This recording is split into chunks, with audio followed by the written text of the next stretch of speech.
السلام عليكم ورحمة الله تعالى وبركاته. بسم الله العظيم القدرة والشان، شديد البطش والبرهان، حافظ الدين والقرآن، ما شاء الله كان، وما لم يشأ لم يكن، لا حول ولا قوة إلا بالله العلي العظيم. ما شاء الله كان، وما لم يشأ لم يكن، لا حول ولا قوة إلا بالله العلي العظيم. الحمد لله نحمده ونستعينه ونستغفره ونؤمن به ونتوكل عليه، ونعوذ بالله من شرور أنفسنا ومن سيئات أعمالنا. من يهده الله فلا مضل له ومن يضلل فلا هادي له، ونشهد أن لا إله إلا الله وحده لا شريك له، ونشهد أن سيدنا ونبينا ومولانا محمدا عبده ورسوله، أرسله بالحق بشيرا ونذيرا وداعيا إلى الله بإذنه وسراجا منيرا. أما بعد، فقد قال الله تعالى في القرآن العظيم والفرقان المجيد: فأعوذ بالله من الشيطان الرجيم بفضل بسم الله الرحمن الرحيم. قد أفلح المؤمنون الذين هم في صلاتهم خاشعون والذين هم عن اللغو معرضون والذين هم للزكاة فاعلون والذين هم لفروجهم حافظون. وقال نبينا صلى الله عليه وسلم: إن الرجل ليحرم الرزق بالذنب يصيبه. صدق الله وصدق رسول الله صلى الله عليه وسلم. புவிவாழ்வு புனிதம் பெற ஃபுர்கானை குவிக்கழித்த பேருபகாரி அல்லாஹ்வுக்கு அனைத்து புகழும் உரித்தாகட்டுமாக. யாரை படைக்காவிட்டால் வையகத்தையே நான் படைத்திருக்க மாட்டேன் என்று இறைவன் பறைசாற்றினானோ, அப்படிப்பட்ட நாயகத் திருமேனி ஸல்லல்லாஹு அலைஹி வஸல்லம் அன்னவர்கள் மீதும், அன்னவர்களின் வாழ்க்கை நெறிகளை தங்களுடைய வாழ்க்கையில் கடுகளவும் பிசகாது பின்பற்றி ஒழுகிய அருமை சஹாபாக்கள் மீதும், தாபிஈன்கள், தபாய் தாபிஈன்கள், இமாம்கள், அவுலியாக்கள், சுஹதாக்கள், நாதாக்கள், நல்லவர்கள், நம்மவர்கள், குறிப்பாக புனிதம் நிறைந்த இந்த ஜுமாவுடைய மஜ்லிஸிலே அமர்ந்திருக்கும் நம் அனைவர்கள் மீதும் அல்லாஹ் தஆலாவின் சாந்தியும் சமாதானமும் என்றென்றும் நின்று நிலவட்டுமாகுக. இறைவனின் இறையிலமான் திரு கஅபா ஷரீஃபையும், இறை தூதுவரின் பூங்காவனம் ரௌலா ஷரீஃபையும், புனிதம் நிறைந்த பைத்துல் முகத்தஸையும் திரும்ப திரும்ப குடும்பத்தோடு சந்திக்கிற நசீபை வல்ல ரஹ்மான் நம் அனைவர்களுக்கும் தந்த அருள்புரிவானாக. புனிதமான இந்த ஜுமாவுடைய மஜ்லிஸிலே நாமெல்லாம் இப்படி ஒன்று கூடி அமர்ந்திருக்கிறோமோ, இதுபோன்ற நாளை சுவனத்தில் நபிகள் நாயகம் ஸல்லல்லாஹு அலைஹி வஸல்லம் அன்னவர்களோடு ஒன்று கூடி அமரக்கூடிய நல்பாக்கியத்தை வல்ல ரஹ்மான் நம் அனைவர்களுக்கும் தந்து அருள்புரிவானாக. எந்த களிமாவை இந்த உலகத்திலே நாம் நம்முடைய வாழ்க்கையை நடாத்தி கொண்டிருக்கிறோமோ, அக்களிமாவின் பிரகாரம் வாழ்ந்து மரணிக்கக்கூடிய வேளையில் லா இலாஹ இல்லல்லாஹ் முஹம்மதுர் ரசூலுல்லாஹ் என்ற கலிமாவை மொழிந்த நிலையில் மரணிக்கக்கூடிய நல்ல நசீபை வல்ல ரஹ்மான் நம் அனைவர்களுக்கும் தந்து அருள்புரிவானாக என்ற துஆவோடு இந்த துஆவுடைய பிரசங்கத்தை நான் துவக்கம் செய்கிறேன். கண்ணியத்திற்கும் மரியாதைக்கும் உரிய அல்லாஹ்வின் நல்லடியார்களே, அருமை இஸ்லாமிய பெரியார்களே, அல்லாஹ்வுடைய மகத்தான கிருபையால் புனிதம் நிறைந்த தீனுல் இஸ்லாத்தில் நாமெல்லாம் வாழ்ந்து வருகிறோம். அல்லாஹ்வும் அல்லாஹ்வுடைய தூதரும் வகுத்து தந்திருக்கிற வாழ்வினுடைய அடிப்படையில் நம்முடைய வாழ்க்கையினுடைய நகர்கின்றல் நகர்ந்து கொண்டிருக்கிறது. இதுபோன்ற ஒரு சூழலில் மனிதனுடைய லட்சியம் என்பது, ஒரு மனிதன் உலகத்தில் வாழுகிற பொழுது லட்சியத்தோடு வாழ வேண்டும். லட்சியம் என்று சொன்னால் ஏதோ உலகத்தில் இந்த சாதனை படைத்துவிட வேண்டும், அந்த சாதனை படைத்துவிட வேண்டும், அப்படி வாழ்ந்துவிட வேண்டும், இப்படி வாழ்ந்துவிட வேண்டும் என்று சொல்லுகிற லட்சியம் அல்ல. மாறாக இம்மையிலும் வெற்றி அடைய வேண்டும், மறுமையிலும் வெற்றி அடைய வேண்டும். அந்த லட்சியம் மனிதனுக்கு வாழ்விலே மிக மிக அவசியமான ஒன்றாக இருந்து கொண்டிருக்கிறார். அந்த லட்சியத்தோடு ஒரு மனிதன் உலகத்தில் தன்னுடைய வாழ்க்கையை நகர்த்துகிற பொழுது நிச்சயமாக அந்த வாழ்க்கை அவனுக்கு கை கொடுக்கும். அந்த வாழ்வு என்பது அவனை உயர்ந்த இடத்திற்கு கொண்டு வரும். அவன் எதை நாடுகிறானோ அந்த நாட்டத்தினுடைய விமோச்சனத்தை அவன் வாழ்க்கையிலே பெற்றுக் கொள்ளுகிறான் என்று சொன்னால் நாம் எண்ணி பார்க்கிறோம். கண்ணியத்திற்குரிய பெருமக்களே, லட்சியம் என்பது அல்லாஹ்வை சார்ந்து இருக்க வேண்டும், அல்லாஹ்வுடைய தூதரை சார்ந்து இருக்க வேண்டும், மார்க்கத்தை ஒட்டி இருக்க வேண்டும், இபாதத்துகள் நிறைந்ததாக நம்முடைய லட்சியங்கள் இருக்க வேண்டும்.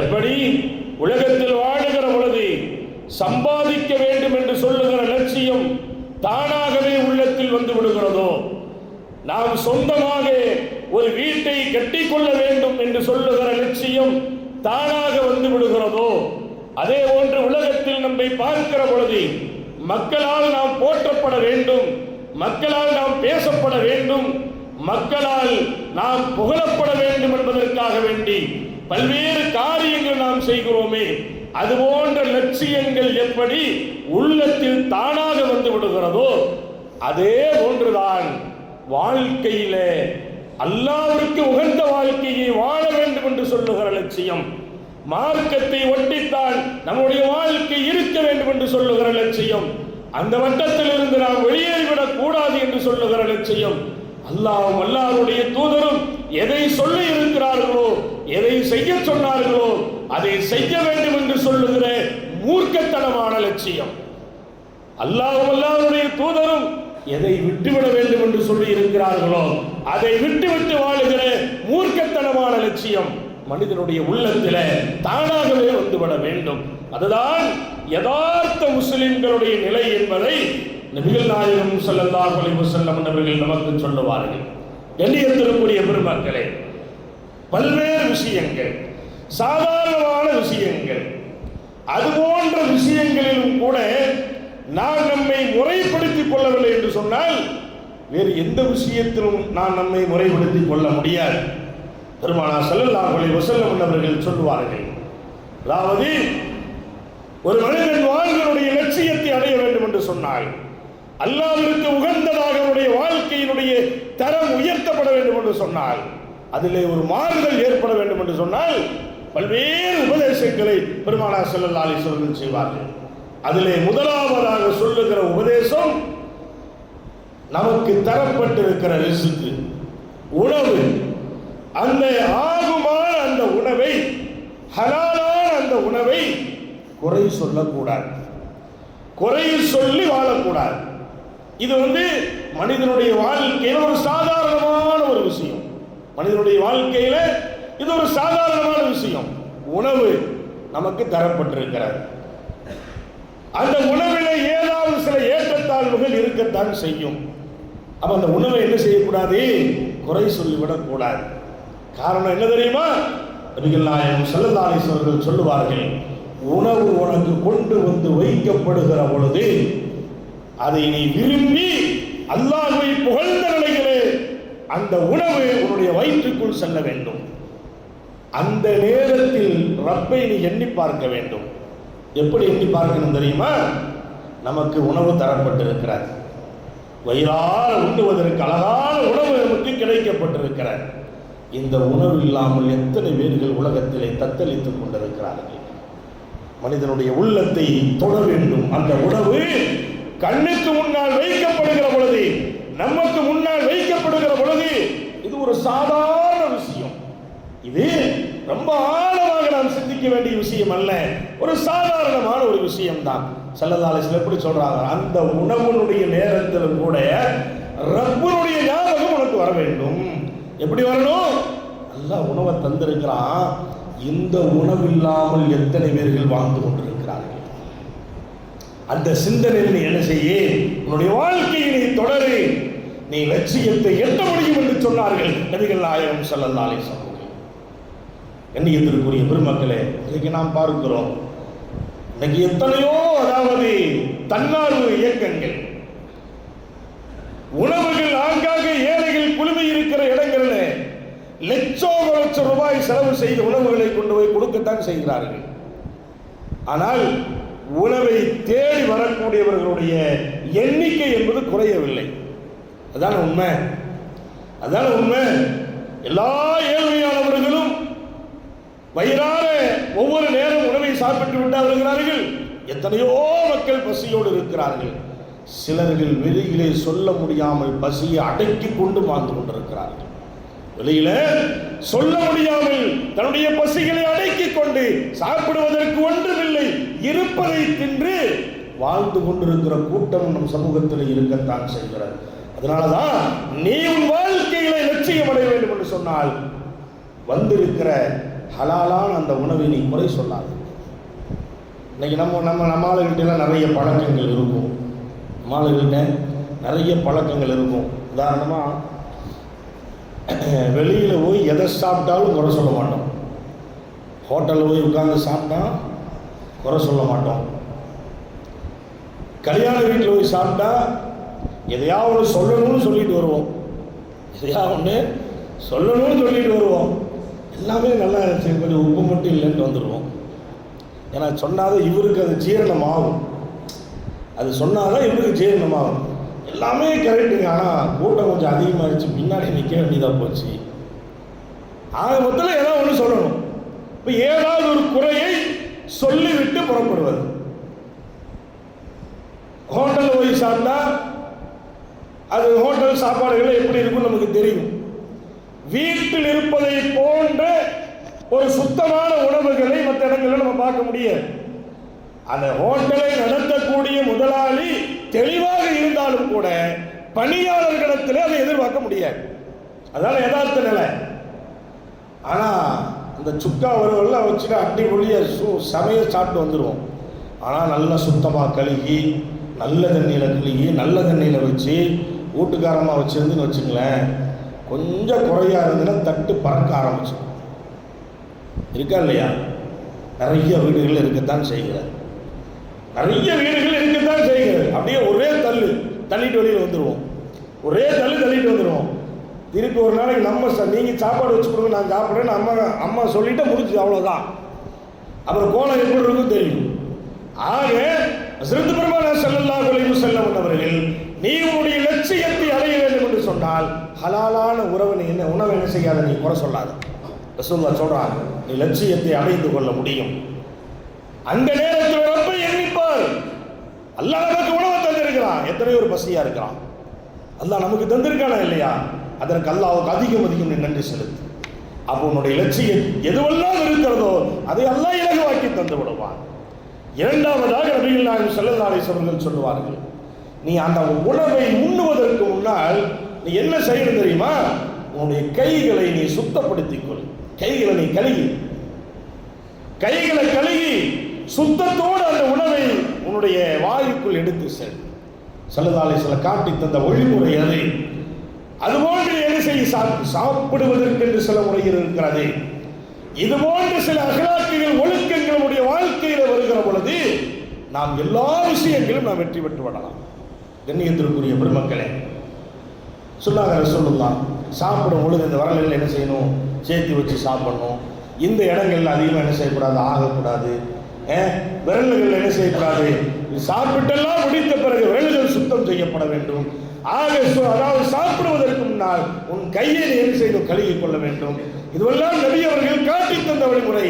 இதை உன் வாழ்க்கையில் இதை கடைபிடி, நீ லட்சியத்தில் விடுவாய், உன்னுடைய கனவுகள் நிறைவேறும் என்று சொன்னார்கள் ஹஜ்ரத் நபிகள் நாயகம் ஸல்லல்லாஹு அலைஹி வஸல்லம். சாதாரண உணவுகளுக்குண்டான வழிமுறைகளை நபி அவர்கள் சொல்லி தந்திருக்கிறார்கள். நம்ம தொழுதுட்டே போய் வீட்டில் சாப்பிட்றா இருந்தாலும் கூட கைகளில் சாப்பிடணும். கேட்டால் இல்லை பள்ளியில் இப்போ தான் உதவி செஞ்சுட்டு வந்தோம்னு சொல்லுவோம். அப்படித்தானே? பள்ளியில் இப்போ தான் உதவி செஞ்சுட்டு வந்தோம். இங்கே தனியாக வேற கை கழுகணுமா? ரசூலுல்லாஹ் வந்து உது செஞ்சுட்டு வந்துட்டு பள்ளிவாசலில் நீ தொழுதுட்டு வந்துட்டு அதனால அப்படின்னு சாப்பிடணும்னு சொல்லல. சாப்பிடுகிற பொழுது கைகள், அதான் செய்தி. அப்ப அதை நம்ம கடைபிடிக்கணும். கை கழுகி இருந்தாலும் திருப்பி கழுகலாமா இல்லையா? ஒது நமக்கு இருக்குது, ஒது முடியல, திருப்பி 2 ரக்காத் தொழுகணும்னு நினைக்கிறோம். அப்ப நம்ம என்ன செய்யறோம்? போறோம், ஒது இருக்குது, நம்ம என்ன செய்யறோம்? சரி ஒது இருக்குது பரவாயில்ல அப்படின்னு இல்லை, இருந்தாலும் ஒது செஞ்சுக்கலாமே. எக்ஸ்ட்ரா இருக்கிற ஒதுவோட போய் ஒது செய்றீங்க, நன்மை அதிகம், நன்மை அதிகமாக கிடைக்கும், உடல் கொஞ்சம் அதிகமாக சுத்தமாகும், உள்ளம் தெளிவாகும், பார்வையில் சுத்தம் ஏற்படும், உள்ளம் நல்லதை விரும்பும் என்பார்கள் நபிகள் நாயகம் ஸல்லல்லாஹு அலைஹி வஸல்லம். என்று சொன்னால் நாம் எண்ணி பார்க்கிறோம், இதுவெல்லாம் நபி அவர்கள் வகுத்து தந்திருக்கிற பாடம் இது. இதை நீங்கள் கடைபிடியுங்கள், உங்களுடைய லட்சியத்தில் நீங்கள் வெற்றி பெறுவீர்கள். மூன்றாவதாக பெருமானார் ஸல்லல்லாஹு அலைஹி வஸல்லம் சொல்லுவாங்க, நீ உணவுகளை சாப்பிட்டு கொண்டிருக்கிற பொழுது அந்த உணவுகளை நீ வீணாக்கி விடாது. அந்த உணவுகளை நீ வீணாக்கி விடக்கூடாது. நம்ம பார்க்கிறோம், சிலர்கள் இருக்கிறாங்க, அதாவது சாப்பிட்டாலும் கூட அந்த தட்டு சாப்பிட்டு முடிக்கிற பொழுது அது சாப்பிட்ட தட்டு தான் சொல்லவே முடியாது, அவ்வளவு சுத்தமாக வைத்துக் கொள்வார்கள். அந்த மாதிரி இருக்கும். அப்ப நம்ம என்ன செய்யணும் அப்படின்னு கேட்டா, அந்த சாப்பிடக்கூடிய அந்த உணவனுடைய தட்டுகள் நீங்க என்ன செய்யக்கூடாது? சாப்பாடு கீழே விழுந்துட்டாலோ அதனுடைய ரிசுக்கில் தவறு விட்டால் அதை என்ன செய்யணும்? எடுத்து தண்ணியில் முக்கி நம்ம சாப்பிட்றோம். அதை என்ன செய்யக்கூடாது? வீணடிக்க கூடாது. அப்படி வீணடித்தால் உன் வாழ்க்கையிலே ஒரு நாள் உனக்கு வறுமையை கொண்டு உனக்கு பிடிக்கப்படும். ரசூலுல்லாஹி ஸல்லல்லாஹு அலைஹி வஸல்லம் சொன்னார்கள், அல்லாஹ் நம்மை பாதுகாப்பானான். கண்ணியத்திற்குரிய பெருமக்கள், இன்றைக்கு எவ்வளவு உணவுகள் இன்றைக்கு வீணாகி கொண்டிருக்கிறது. எவ்வளவு உணவு சாதாரணம் சாப்பிட்டு கொண்டிருக்கிற பொழுது சாப்பாட்டினுடைய விதைகள் அது கீழே தெரிந்து விட்டாலும் கூட அதை எடுத்து கழுகி சாப்பிட வேண்டும் என்று சொன்ன மார்க்கத்தில் இன்றைக்கு மூட்டை மூட்டையாக சாப்பாடுகள் கொண்டு போய் கொட்டப்படுகிறது. இருக்கிறதா இல்லையா? அதே போல நம்ம நிறைய இடங்கள்ல விசேஷ வீடுகளை நாம் பார்க்கிறோம், ஒரு ஆள் சாப்பாடு போதும்ட்டாலும் கேட்கறது இல்லை, அவர் ரொம்ப நமக்கு நெருக்கமானவர் தூக்கி போடுவான், அவர் எனக்கு பிரியமானவர் தூக்கி போடுவான், என் ஃப்ரெண்டு நண்பர் தூக்கி அள்ளி கொட்டுவான், அவனுக்கு சாப்பிட முடியாது, அவன் என்ன செய்வான்? கடைசியில் அந்த இலையை சாப்பாடோட முடி வச்சுட்டு போயிடும்.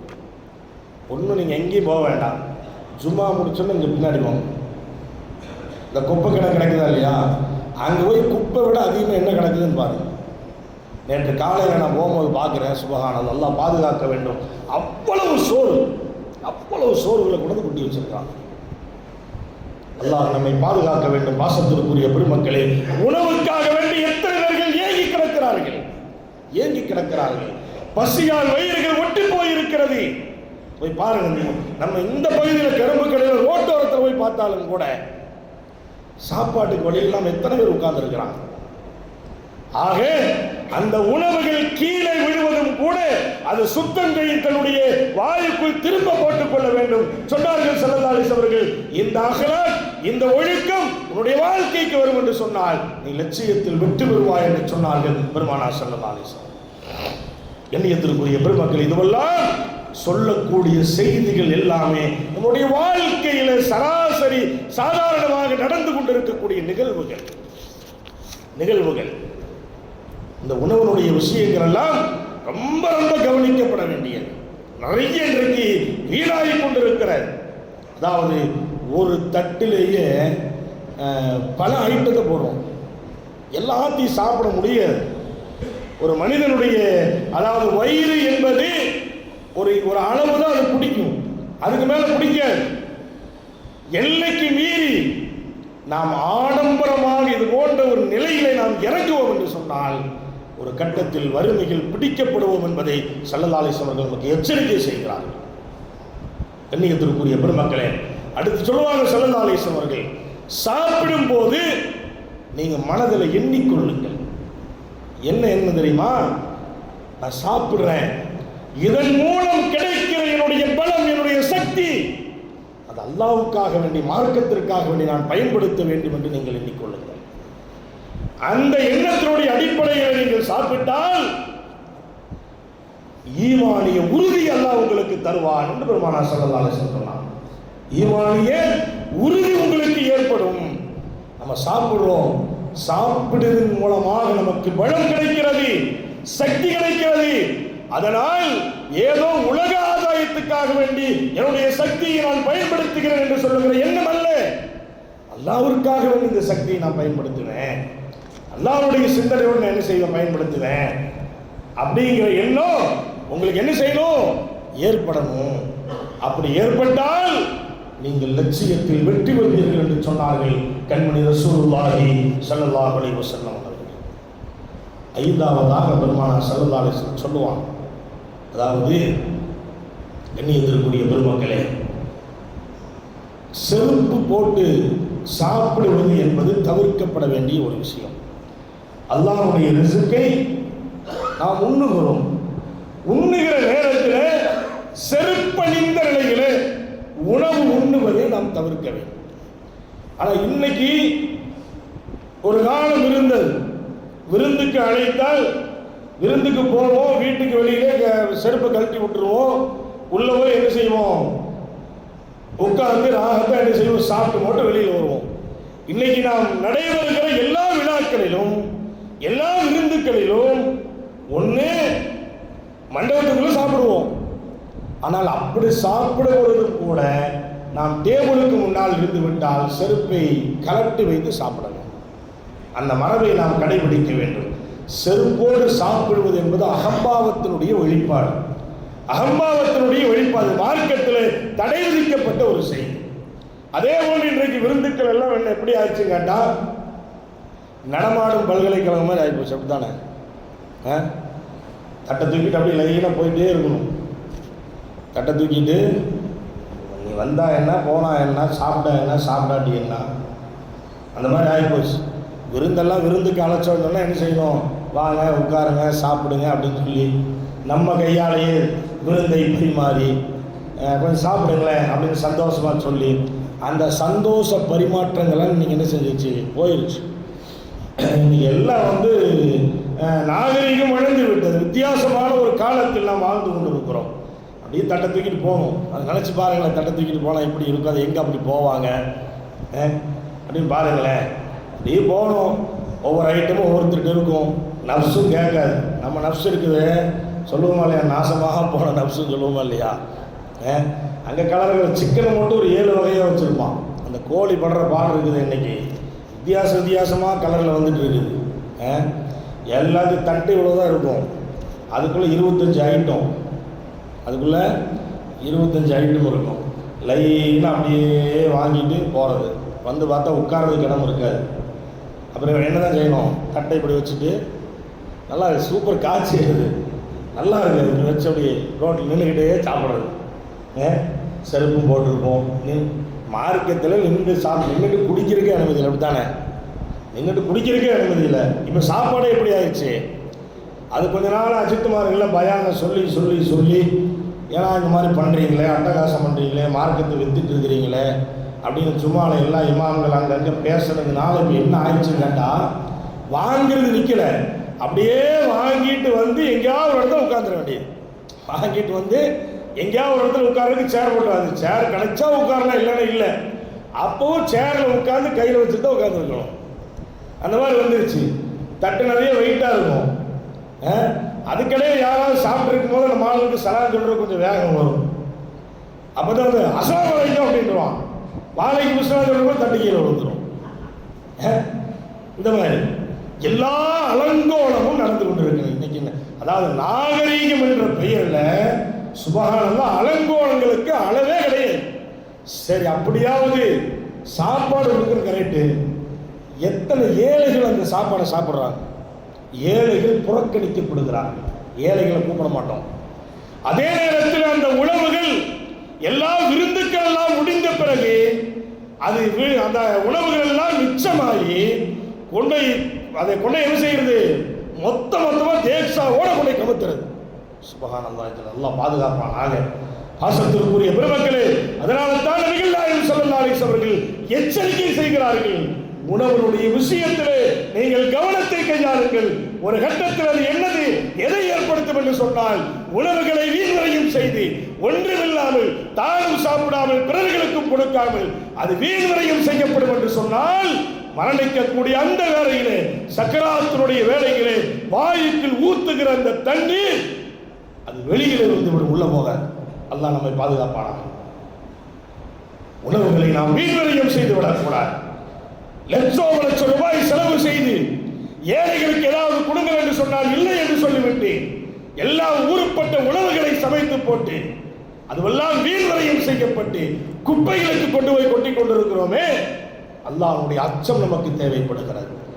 நாம் பார்க்கிறோம். எனவேதான் செருப்பு அணிந்து உணவு உண்ணுவது என்பது மார்க்கத்திலே தடை விதிக்கப்பட்டிருக்கிறது. அது தடுக்கப்பட வேண்டும், அது கூடாது. அதே போன்றுதான் ஸல்லல்லாஹு அலைஹி வஸல்லம் சொன்னாங்க, எதை நீங்கள் சாப்பிடுவதாக இருந்தாலும், எதை நீங்கள் குடிப்பதாக இருந்தாலும் வலது கையை முற்படுத்துங்கள், இடது கையை கொண்டு செய்யாதீர்கள். இடது கையை கொண்டு செய்யாதீர்கள். அசுத்தத்தை நீக்குவதற்கும் அசுத்தத்தை சுத்தம் செய்வதற்கும் இடது கையை நீங்கள் பயன்படுத்திக் கொள்ளுங்கள். வலது கையால் உண்ணுவதும் வலது கையால் பருகுவதும் மார்க்கத்திலே தடை விதிக்கப்பட்டிருக்கிறது. அப்படி நீங்கள் உங்களுடைய வாழ்க்கையை நீங்கள் சரியாக்கிக் கொள்வீர்கள் என்று சொன்னால் உங்களுடைய வாழ்க்கையில் நீங்கள் லட்சியத்தை அடைந்து கொள்வீர்கள் என்று நபிகள் நாயகம் ஸல்லல்லாஹு அலைஹி வஸல்லம் சொன்னார். இடது கையில் என்ன செய்யக்கூடாது? சாப்பிடக்கூடாது. இடது கையில் குடிக்கக்கூடாது. வலது கை வேலை செய்யல, அல்லாஹ் பாதுகாப்பானாங்க. வலது கை வேலை செய்யல, வலது கை ஏதாவது ஒரு நோயால் பாதிக்கப்பட்டிருக்கிறது, வலது கையால் ஒன்றும் முடியாது, அது போன்ற ஒரு நிலை வந்தால் தவிர்க்க முடியாத கட்டத்தில் இடது கையை பயன்படுத்தலாமே தவிர ஆரோக்கியத்தோடு இருக்கிற பொழுது இடது கையை பயன்படுத்தக்கூடாது. இன்னைக்கு நிறைய வேற பார்க்குறோமா இல்லையா? இந்த சாயா குடிக்கிறவங்க அதிகமாக பார்த்தீங்கன்னா இடது கையை தான் பயன்படுத்துவாங்க. இடது கையில் தான் அது அந்த ஸல்லல்லாஹு சொன்னாங்க, அந்த இடது கையில் குடிப்பதால் உங்களுக்கு என்ன ஏற்படும் தெரியுமா? அகம்பாவம் உங்களுடைய வாழ்க்கையில் வரும்னு சொன்னாங்க. அகம்பாவம் உங்களுடைய இடது கையில் குடிக்கிறது, அதே போல நம்ம வேஸ்ட் கட்டுறோமா இல்லையா? வேஸ்ட் கட்டுற நேரத்தில் கரண்டை காலுக்கு கீழ் கட்டிக் கொள்வது, இதுவெல்லாம் தற்பெருமையை உங்களுக்கு பிறக்க செய்யும், அகம்பாவத்தை உங்களுடைய உள்ளத்தில் ஏற்படுத்தும், என்னை போன்று யாரும் இல்லை என்று சொல்லுகிற உணர்வை உங்களுக்கு ஏற்படுத்தும். எனவே அதிலிருந்து உங்களை நீங்கள் பாதுகாத்துக் கொள்ளுங்கள் என்று பெருமானார் ஸல்லல்லாஹு அலைஹி வஸல்லம் சொன்னார். இதனாலதான் இடது கையில் என்ன செய்யக்கூடாது. அந்த நிலையில் நீங்கள் உங்களுடைய வாழ்க்கையை நீங்கள் அமைத்துக் கொண்டால் வாழ்க்கையில் நீங்கள் லட்சியத்தை அடைந்து கொள்வீர்கள் என்று நபிகள் நாயகம் ஸல்லல்லாஹு அலைஹி வஸல்லம் அவர்கள் சொன்னார். அதே போன்று வலது கையால் ஏழாவதாக பெருமானார் ஸல்லல்லாஹு அலைஹி வஸல்லம் சொல்லுகிற செய்தி, வலது கையால் அசுத்தத்தை சுத்தம் செய்யாதீர்கள். நம்முடைய தேவைகளை பூர்த்தி செய்த பிறகு வலது கையில் என்ன செய்யக்கூடாது? அசுத்தங்களை நீக்கி சுத்தம் செய்யக்கூடாது. அதை தடுத்தாங்க ஸல்லல்லாஹு அலைஹி வஸல்லம். வலது கையில் செய்யாதீங்கன்னு சொன்னாங்க. நமக்கே பொதுவாக தெரியுமா இல்லையா? இடது கை எதற்கு பயன்படுத்த வேண்டும், வலது கை எதற்கு பயன்படுத்த வேண்டும் என்று இருக்கிறது. ஆனால் கரெக்டாக மற்ற நேரங்களில் கரெக்டாக இருப்போம், ஏதாவது குடிக்கிற நேரத்தில் மட்டும் இடது கையை பயன்படுத்துவோம். சில மகான்கள் சொல்லுவாங்க, சில மகான்கள் இறையச்சத்தால் தன்னை ஈர்ப்படுத்தி கொண்ட மகான்கள், இமாம்கள், வழிமார்கள் சொல்லுவாங்க. எப்படின்னு கேட்டால், உதாரணமாக நம்ம வலது கையில் தான் குடிக்கணும், வலது கையில் சாப்பிட்டுட்டு இருக்கிறோம். அப்போ நம்ம என்ன செய்வோம்? இடது கையில் வச்சுட்டு வலது கை அண்டை கொடுத்து என்ன செய்வோம்? குடிப்போம், சாப்பிட தானே, அந்த மாதிரி செய்வோம். மகான்கள் சொல்கிறாங்க, அது கூட செய்யக்கூடாதுன்னு சொல்கிறாங்க. அப்படி கூட செய்யக்கூடாது. ஏன் இந்த கையில் எடுத்து குடித்தா உனக்கு என்ன ஏற்படும்? தண்ணீரை எடுத்து இந்த வலது கையிலே எடுத்து குடிங்களே, அதனால என்ன குறைவு ஏற்பட போகிறது என்று கேட்பார்கள். அவங்க வாழ்க்கை எப்படி அமைச்சிருக்காங்க பாருங்க. நம்ம அப்படி வாழ முடியும்? நம்ம வாழணும் அப்படி முடியாது. ஏன்னா நம்ம வாழ்றதே அடுத்தவங்களுக்கு வேண்டியதானே. அவன் ஏதாவது சொல்லிடுவானா, அவன் நம்மளை பார்த்துருவானா, அவன் ஏதாவது குறை சொல்லிடுவானா, இப்படித்தான் நம்மளுடைய வாழ்க்கையை என்ன செஞ்சுட்டு போயிட்டு இந்த மாதிரி தான் முடியும். அடுத்தவர்களுக்காக வேண்டி வாழக்கூடிய ஒரு அவலம் தான் இன்றைக்கு சமூகத்தில் அதிகமாக இருக்கிறது. அவன் குறை சொல்லிடுவான். நம்ம என்ன செஞ்சாலும் குறை சொல்கிறோம், 4 பேர் இருக்குதான் செய்வான். நம்ம என்ன செஞ்சாலும், நீ நல்லது செஞ்சாலும் குறை சொல்லுவான், நம்ம நல்லது செய்யாமல் இருந்தாலும் குறை சொல்லுவான். யாருக்கா தர்மம் கொடுக்குறோன்னு வச்சுக்கலாம், தர்மத்தில் எந்த குறையும் இல்லாமல் வாரி வாரி கொடுத்தா அவனுக்கு இங்கே தான் சைடில் வருதப்பான்றான். பட்டுன்னு கொடுத்தாலும் குறை சொல்லுவான், கொடுக்காம இருந்தாலும் குறை சொல்லுவான். இது மனுஷனுடைய தன்மை. அது சில ஆளுகளுக்கு அது சொல்லாமல் இருந்தால் தூக்கமே வராது. எதையாவது போய் யார்ட்டையா போய் பிஸ்மில்லாஹிர் ரஹ்மானிர் ரஹீம் காலையில் ஃபஜ்ர் தொழுன்னு எத்தி வச்சுட்டு போனாதான் அன்னைக்கு ஃபுல்லாக சாப்பாடு இறங்கும், தூக்கம் வரும். ஏதாவது ஒன்று வேணும். அப்போ அந்த மாதிரி சில ஆளுங்க இருப்பாங்க. அதை நம்ம பார்த்தோம்னு வச்சுங்களேன், நமக்கு வாழ முடியாது. நமக்கு என்ன செய்ய முடியாது? நமக்கு வாழ முடியாது. உதாரணமாக சொல்லுவாங்களா இல்லையா, அஜித்குமார் சொல்லுவாங்க, இவர் லேட்டாக வந்திருப்பார், அஜித்து கொஞ்சம் முன்கூட்டியே வந்து சுண்ணத்தோடு மட்டும் நின்றுட்டு இருப்பார். அவர் காமெண்ட் கொடுக்குற நேரத்தில் அஜித் அப்படியே வந்துடுவார், தொழிலுக்கு வந்துடுவார். வெளியே அஜித் சுண்ணத்தையே தொழுகலைங்க அப்படின்றார். இவர் காமெண்ட் கொடுக்குற 2 நிமிஷம் முன்னாடி தான் வந்திருப்பார். சுண்ணத்தை அஜித் தொழுகலை, இவர் கரெக்டாக சுண்ண தொழுகிற மாதிரியும். அந்த அஜித்குமார்கிட்ட ஏதாவது ஒன்று கிடைக்கணுமா இல்லையா? நான் அன்றைக்கே உங்களுக்கு சொன்னேன் இல்லையா, எதுவுமே கிடைக்கலன்னா அஜித் கிடச்சிருவார். எந்த விஷயம் இல்லைன்னா அஜித் கிடச்சிருவார். நான் அன்றைக்கே பயம் உங்களுக்கு சொன்னேன் இல்லையா, ஒரு நாள் வஜ்ருக்கு தொழுகை வரலன்னா மேட்டுப்பாளையத்துலேருந்து ஒரு ஆள் ஃபோன் பண்ணி கேட்பேன், வஜ்ருக்கு தொழுகை போலையான்னு. இது ஏற்கனவே உங்களுக்கு நான் சொல்லியிருக்கேன். காரணம் என்னன்னா, அதாவது ஏதாவது ஒன்று சொல்லணும், சொன்னால் தான் தூக்கம் வரும், சோறு இறங்கும், ஜீரணமே ஆகும். அதனால அவங்களுக்காக வேண்டி வாழணுங்கிற நிலைக்கு நம்ம வந்தோம் வச்சுங்களேன், நம்ம வாழ முடியாது. நமக்கென்று சில நிலைகளை நம்ம வைத்துக் கொள்ள வேண்டும். இதுதான் வாழ்க்கை, இப்படித்தான் செய்ய வேண்டும், இதுதான் நிலை. எனக்கும் அல்லாஹ்வுக்கு உண்டான தொடர்பு, யாரையும் பார்க்க வேண்டிய அவசியம் இல்லை. நாம் லட்சியத்தை அடைந்து கொள்ள முடியும். கண்ணியத்திற்குரிய பெருமக்களே, அதனால தான் குறை சொல்றவர்கள் இருப்பார்கள். நல்லது செஞ்சாலும் குறை சொல்லுவாங்க, இல்லாத செஞ்சாலும் குறை சொல்லுவாங்க. அதனால தான் வலது கையில் எடுத்து குடிச்சோன்னு சொன்னா ஏதாவது சொல்லிடுவான் அப்படின்ட்டு என்ன செய்வோம், இடது கையை வச்சு அண்ணன். இது முன்னோர்கள் வழிமார்கள் நமக்கு சொல்லித் தருகிற பாடம். இது அவங்க எவ்வளவு பயபக்தியாக அவர்கள் வாழ்ந்திருக்கிறார்கள். கண்ணியத்திற்குரிய பெருமக்களே, அடுத்து சொல்லுவாங்க பெருமானார் ஸல்லல்லாஹு அலைஹி வஸல்லம் அவர்கள், மலம் ஜலம் கழிக்கக்கூடிய இடங்கள், மலம் ஜலம் கழிக்கக்கூடிய இடங்கள்ல எச்சில் என்பது துப்பக்கூடாது. ஷரீஅத்தில் தடுக்கப்பட்டிருக்கிற செய்தி. எச்சில் என்ன செய்யக்கூடாது? பாத்ரூம்ல உட்கார்ந்து என்ன செய்யக்கூடாது? நாம் கழியக்கூடிய அந்த இடத்துல எச்சி துப்பக்கூடாது. அந்த எச்சி அப்படி நம்ம துப்பணும் அப்படின்னு சொன்னா அது மார்க்கத்திலே தடுக்கப்பட்டிருக்க செய்தி, அது அசூசியானது, அதை நீங்கள் செய்யாதீர்கள். மார்க்கம் சொல்லுகிற பாடம் அது. ஆனால் நமக்கு காரி துப்புறதை எந்த துப்புவோம்? பாத்ரூம்ல உட்கார்ந்தாதான் அந்த காரி துப்புற சவுண்டே கேட்கும். அது கூட அது செய்வது தடுக்கப்பட வேண்டிய ஒரு விஷயங்கள். சில ஆளுங்க என்ன செய்வாங்க அப்படின்னு சொன்னா, தவிர்க்க முடியாம வாயில எச்சி வந்துருச்சு, முடியல, இந்த இடத்துல வந்து நிக்குது, வேற வழியே இல்லை அப்படின்னா எச்சில் துப்பலாம். அது ஒரு இடத்துல துப்பி தண்ணி ஊற்றி சுத்தம் செஞ்சிடும். நாம் மலம் ஜலம் கழிக்கிற அந்த இடத்திலேயே எச்சி துப்பக்கூடாது. ஆனா என்ன, அதனால என்ன செய்யறோம்னா, சில ஆளு வந்து எச்சிய அது மற்ற வீடுகளில் செய்கிறாங்களா இல்லையான்னு தெரியல, பள்ளிவாசல் பாத்ரூம் கொஞ்சம் ஏமாந்த பாத்ரூம்னு நினைக்கிறேன். எச்சி ஆகவும் துப்பி எல்லா செவுத்துலையா துப்பி வச்சிருப்பான். போய் அந்த உள்ளே போய் உட்கார்ந்து பார்த்தா சுபஹானல்லாஹ், இந்தியாவுடைய மேப்பு, பாகிஸ்தானுடைய மேப்பு, இலங்கை மேப்பெல்லாம் அங்கே இருக்குது. ஏன்னா எச்சு துப்பி ஒரு 4 நாள் ஆச்சுன்னா அது மேப் மாதிரி ஆயுதம் எல்லாம் அப்படி இருக்கும். அப்புறம் கழுவி விடுறவங்கள்ட்ட வந்து எங்கள் இதெல்லாம் தேய்ச்சி கழுவுங்க அப்படின்னு சொல்லுவோம். அது என்ன ஒரு கெட்ட பழக்கம்னு தெரியல. இப்போ இப்படியெல்லாம் நம்ம மேப் போடுவாங்கிறனால ரசூலுல்லாஹ் அன்னைக்கே சொல்லிட்டாங்க, அந்த இடத்துல துப்பாது அப்படின்னு.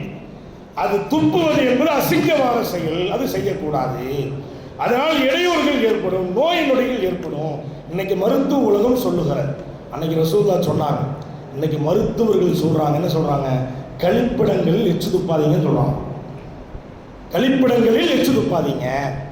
ஆக பாசத்திற்குரிய பெருமக்களே, நபிகள் நாயகம் ஸல்லல்லாஹு அலைஹி வஸல்லம் இது போன்ற அஹ்லாக்கான வாழ்க்கை உங்களிடத்தில் வந்தால் நீங்கள் லட்சியத்தை அடைந்து விடலாம். என்ன லட்சியத்தோடு நீங்கள் வாழுகிறீர்களோ அந்த வெற்றி உங்களுக்கு ஈஸியாக கிடைத்துவிடும் என்று நபிகள் நாயகம் ஸல்லல்லாஹு அலைஹி வஸல்லம் சொன்னார். அதே போல மலம் ஜலம் கழிக்கக்கூடிய இடங்களில், அசுத்தமான அந்த இடங்களில் தின்பண்டங்களை கொண்டு போய் கொட்டாதீர்கள், போடாதீங்கன்னு சொன்னாங்க. மார்க்கம் சொல்லுகிறார், தின்பண்டங்களை போய் என்ன செய்யாதீங்க, கொட்டாதீங்க அப்படின்னு சொல்றான். இதுவெல்லாம் நம்முடைய வாழ்க்கை சரிவாதற்குண்டான வழியை நபிகள் நாயகம் ஸல்லல்லாஹு அலைஹி வஸல்லம் சொல்லி தந்திருக்கிறார். நம்ம சொல்லப்பட்ட இந்த எல்லா விஷயங்களும் கிட்டத்தட்ட 10 செய்திகள் உங்களுக்கு சொல்லித்தரப்பட்டிருக்கிறார். அதே போல 10ஆவதாக ஒரு செய்தி, மரத்தடியில் போய் சிறுநீர் கழிக்க கூடாது. மரம் இருக்கு இல்லையா, நமக்கு கனிவருக்கங்களை தருகிற மரங்கள். இந்த காலத்தில் அது அதிகமாக இல்லை, ஒரு காலம் இருந்துச்சு. மரத்தடிகளில் போய் இருக்கக்கூடிய ஒரு சூழல், வீட்டில் பாத்ரூம் இருக்காது, இப்படியெல்லாம் இருக்கும். அதனால் செஞ்சுட்டு இருந்து வீடுகளில் பாத்ரூம் இருக்கிறனால தவிர்க்கப்பட்டாலும் கூட நம்ம காட்டு ராஜாக்கள் இருக்காங்களா இல்லையா, அதிகமாக காட்டுக்குள்ளேயே தான் இருப்பாங்க. வீரப்பெயர் இந்த மாதிரி வீட்டுக்கு இருக்கிறது, வீட்டில் இருக்கிறது கொஞ்ச நேரம் தான், அதிகமாக இருக்கிற காட்டுப்பகுதியில் இங்கேயே தான். எங்கே போவாங்க?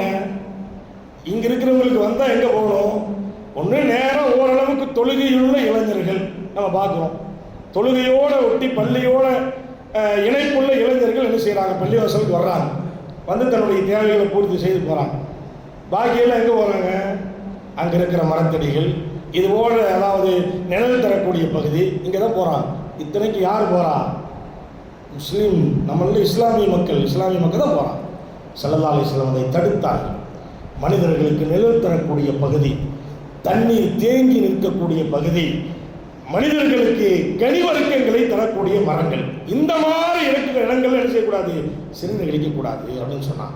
தண்ணி ஓடிட்டு இருக்குது, அங்கே போய் என்ன செய்யக்கூடாது? அங்கே போய் சிறுநீர் கழிச்சிக்கூடாது. நம்ம இங்கே சிறுநீர் கழிச்சிட்டு இருப்போம், அங்கே யாரும் குடிச்சிட்டு இருப்பாங்க. அப்போ என்ன செய்யக்கூடாது? செய்யக்கூடாது. ஸல்லல்லாஹு அலைஹி வஸல்லம் தடுத்திருக்கீங்க. அன்னைக்கே தடுத்த விஷயங்கள் இது. இன்னைக்கு விளையாட்டாக நம்ம செய்யக்கூடிய வளமை இருக்கிறது. ஆக இதெல்லாம் தவிர்க்கப்பட வேண்டும். ஆக சொல்லப்பட்ட இந்த 10 செய்திகள் இருக்கிறதே, ஒரு மனிதனுடைய வாழ்க்கையிலே வந்துவிட்டால் அவன் வாழ்வினுடைய லட்சியத்தை அடைந்து விடுவான், உலகத்திலும் வெற்றி பெறுவான், மறுமையிலும் வெற்றி பெறுவான் என்பதாக கண்மணி ரசூலுல்லாஹி ஸல்லல்லாஹு அலைஹி வஸல்லம் அவர்கள் நமக்கு சொல்லித் தருகிறார்கள். கண்ணியத்திற்குரிய பெருமக்களே, அல்லாஹ் சுப்ஹானஹு வ தஆலா இது போன்ற காரியங்கள் அருமை நபி ஸல்லல்லாஹு அலைஹி வஸல்லம் அவர்களால் சொல்லித் தரப்பட்டிருக்கிற இந்த அஹ்லாக்கில், இந்த ஒழுக்க நெறிகளை எல்லாம் வாழ்க்கையிலே கடைபிடித்து நல்ல முறையிலே கரை சேருகிற நல்ல நிச்சயத்தை அல்லாஹ் நம் அத்தனை பேர்களுக்கும் வழங்கி அனுபவிவானாக. எந்த லட்சியத்தோடு நாம் வாழுகிறோமோ அந்த லட்சியத்தை அடைந்து கொள்ளுகிற நல்ல தௌஃபீக்கை அல்லாஹ் வழங்குவானாக.